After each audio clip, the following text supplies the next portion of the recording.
Жаңа жыл туралы мен айтқанмын, тағы да айтамын, құрметті ағайындар. Бұл мемлекеттің мерекесі. Бұған мемлекеттің органдары жауап береді. Тағы да айтамын. Жаңа жыл туралы түсіндіріп екі бағытта айттым мен. Сен қарыз алмасаң да келеді деген тұр, бәленбай миллион просмотрмен тұр. Ал енді бәлез деген адам, Құдай қаласа бәлеге жолығады.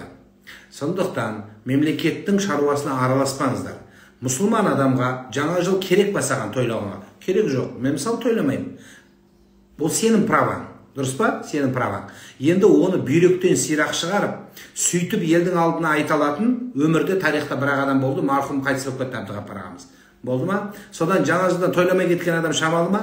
Шамалы. Енді айтайын деген, ол сенің жеке шаруаң. Шариғатта орны исламда бар ма десең, исламда жоқ. Бірақ исламда Қазақстан тәуелсіздігінің мерекесі де жоқ.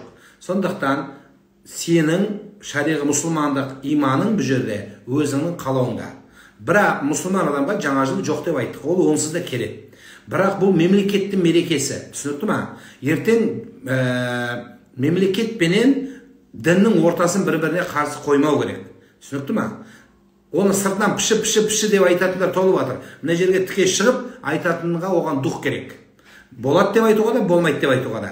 Сондықтан мәселе сода. Мен түсіндіріп айттым. Мынау жол бар, мынау жол бар дедім. Бірақ мұсылман адам қарсы алмайды дедім. Өзің білесің. Енді ілмек іздеген адамға бір қазір сондай көбейіп жатыр. Мен жекеме шығып, мен қатесін айтам деген бәрін көріп отырмыз. Мен аналитик адамдарым да көріп отыр. Оның кімдер екенін де жақсы білеміз. Кімнен задание алғанын да білеміз, Құдайға шүкір. Енді не істейміз? Алланың алдында жауап береді, әркім өз мәселесін өзі жауап береді. Біз қолымыздан келген елдің бірлігін, халықтың ынтымағын айттым. Бірақ